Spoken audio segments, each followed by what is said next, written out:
I've been spending a little bit of time recently looking at Elijah, and I seem to have been doing a bit of a zigzag through his life, but anyway, we are going to be a bit more logical this week, because if you were here last week, you would have known that I think I called it from the frying pan into the fire, because we looked at the section where Elijah had prophesied drought on the land. And the consequence of that prophecy was that he had to flee. And the prophets in the land, if you remember, were being hunted and killed by Jezebel, who was married to King Ahab. And the worship of Baal had been introduced into the land by Jezebel. So Elijah made this prophecy, and then the word of the Lord came to him, and he went to the Kerith ravine, a place meaning cut off, separated. And this is a place in the desert, but the thing about this place was that there was a mountain stream, and it was the place of God's provision for him for that time. And he was fed by the ravens, and then the brook dried up. I'm not going to re-preach last week's sermon, but it is just what we looked at last week. The brook dried up, and we spent a little bit of time looking at what the drying brook might mean in our own lives. And then we saw that when the word of the Lord came to Elijah, he moved from that place. And we stopped at the point where he knew his destination, but we didn't go beyond that. And it was at that point I said that it was the frying pan to the fire, because the place that the Lord was telling him to go was Zarephath. And this place means fiery trials, or the fiery furnace. And so we pondered, drying brook to fiery furnace. It's not exactly an appealing journey, is it? And it was a distance of about 100 miles. And we looked at the fact that Elijah had got to walk through the land of Israel, which was the land where the prophets were being hunted. And he was being called to this place that is just a few miles from Jezebel's hometown. So there was lots about his destination that was not very attractive, and potentially a dangerous journey. So leaving this place of isolation, that was also a place of provision, a place where he met God, and going to a place whose name means fiery trials. So reading from Kings. Sometime later, the brook dried up, because there had been no rain in the land. Then the word of the Lord came to him, "Go at once to Zarephath of Sidon and stay there. I have commanded a widow in that place to supply you with food." So he went to Zarephath. When he came to the town gate, a widow was there gathering sticks. He called to her and asked, "Would you bring me a little water in a jar, so that I may have a drink?" As she was going to get it, he called, "And bring me, please, a piece of bread." "As surely as the Lord your God lives," she replied, "I don't have any bread, only a handful of flour in a jar and a little oil in a jug. I am gathering a few sticks to take home and make a meal for myself and my son, that we may eat it and die." Elijah said to her, "Don't be afraid. Go home and do as you've said. But first, make a small cake of bread for me from what you have and bring it to me. And then make something for yourself and your son. For this is what the Lord, the God of Israel, says: the jar of flour will not be used up, and the jug of oil will not run dry until the day the Lord gives rain on the land." She went away and did as Elijah had told her. So there was food every day for Elijah and for the woman and her family. For the jar of flour was not used up, and the jug of oil did not run dry, in keeping with the word of the Lord spoken by Elijah. Interesting, isn't it? The Lord called Elijah to go to Zarephath.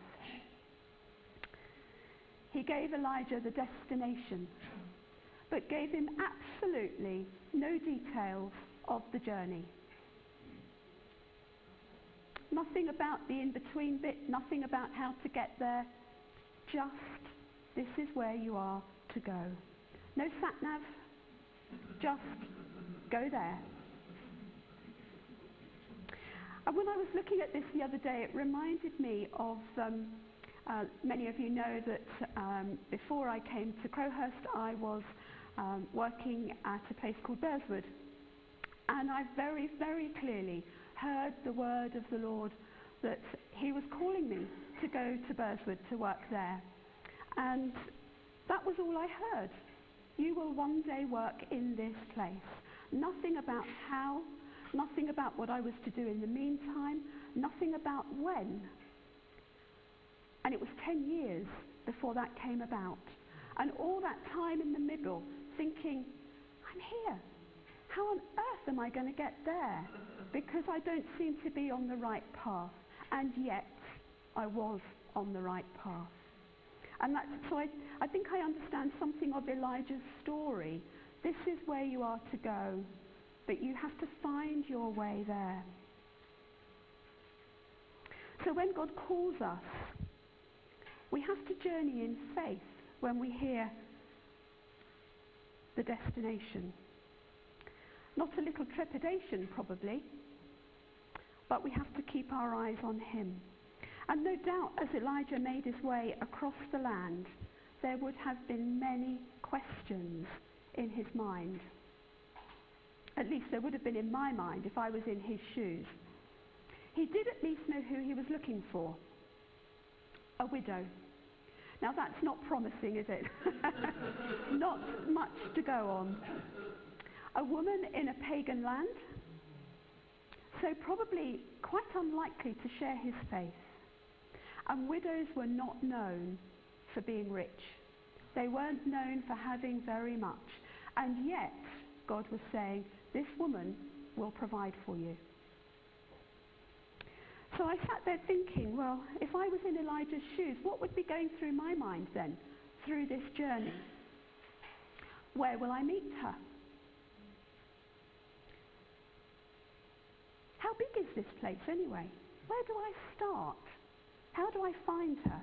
How will I recognize her? Is she expecting me? I don't suppose she'll be wearing a carnation in her buttonhole or a red jacket or, any of those things that these days we might say, I'll be wearing a carnation if I don't know what you look like. Do I need to write my name on a placard like people do at the airport, How do I introduce myself? Hello, I'm Elijah. Are you the widow I'm looking for?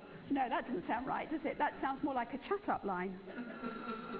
Hello, I'm Elijah. Are you expecting me? Hello, I'm Elijah.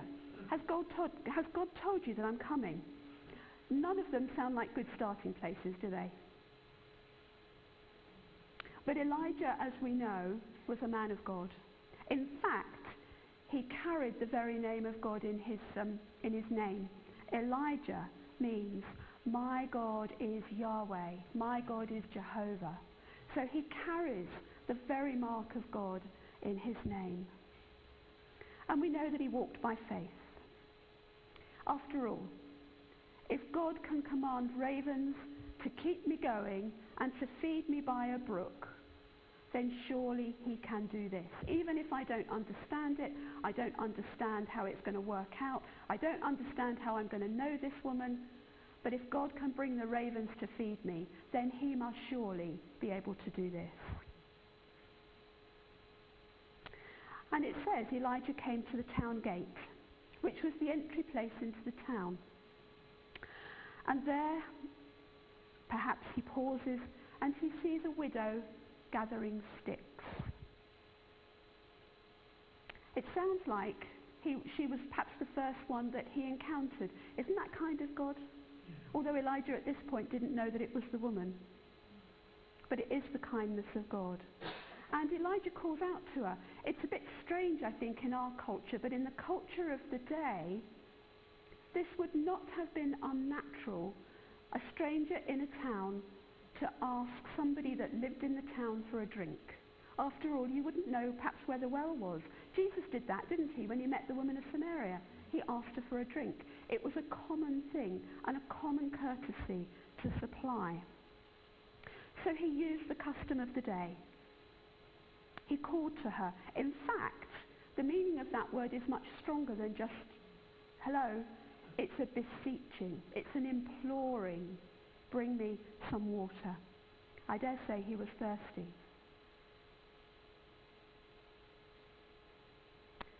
And the woman, according to the customs of the hospitality of the day, complied with his request. And as she was going to get the water, I wonder if this was the God prompt, Elijah calls to her again. Can you bring me some bread? I wonder if you know that God prompt in your own life, when suddenly you're prompted to say something and it's the key to unlock the situation. You don't know it, you don't recognize it until afterwards, but suddenly there it is. And it opens up the way. And her heart, her despair pours out. Her poverty, she's gathering sticks to make her last meal, and then they're going to eat, she and her son are going to eat the meagre supplies that they have left, and then she expects to die. Starvation. After all, there's drought in the land. There's hopelessness there, isn't there? There's despair, resignation even. She recognizes the inevitability of what's going to happen to her life. And she also recognizes Elijah's God, because she says, as surely as the Lord your God lives, I don't have any bread.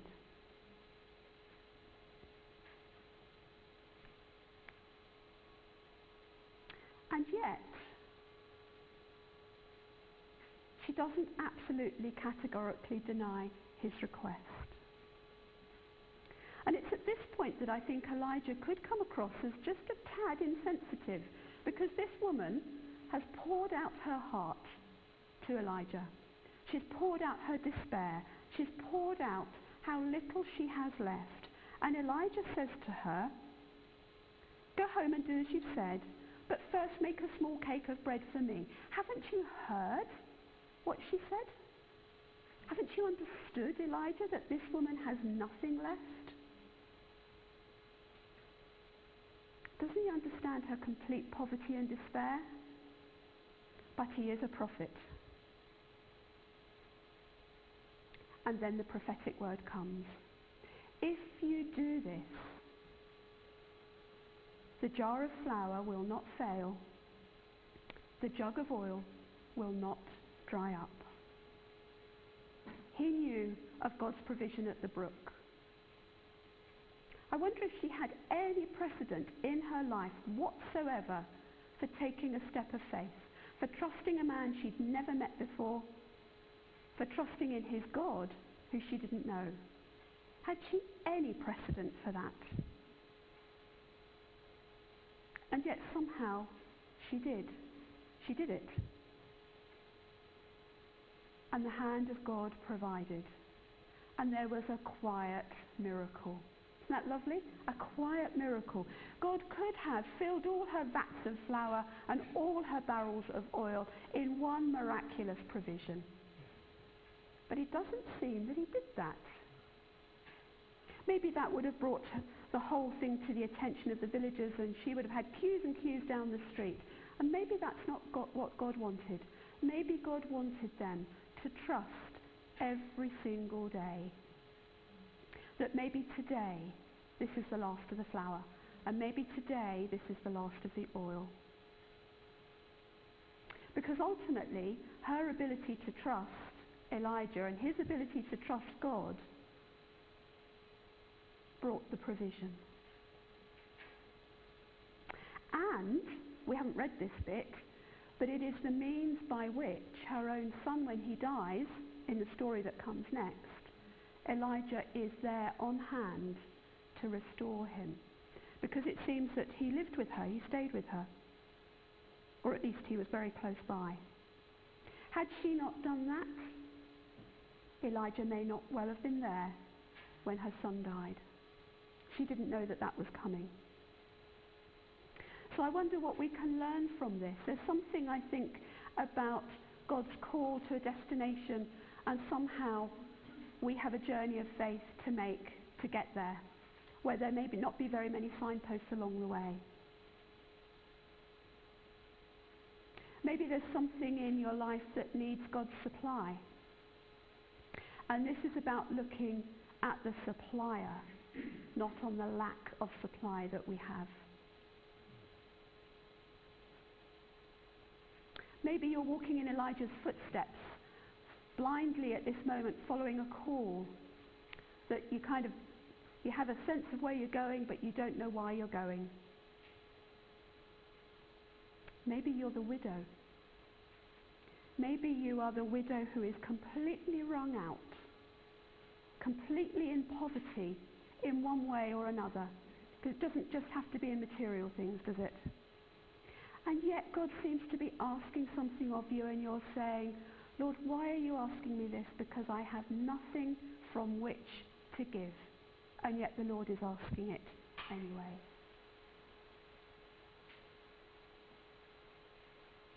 So whatever situation you're in, I'm in, we're in, we know the God who provides.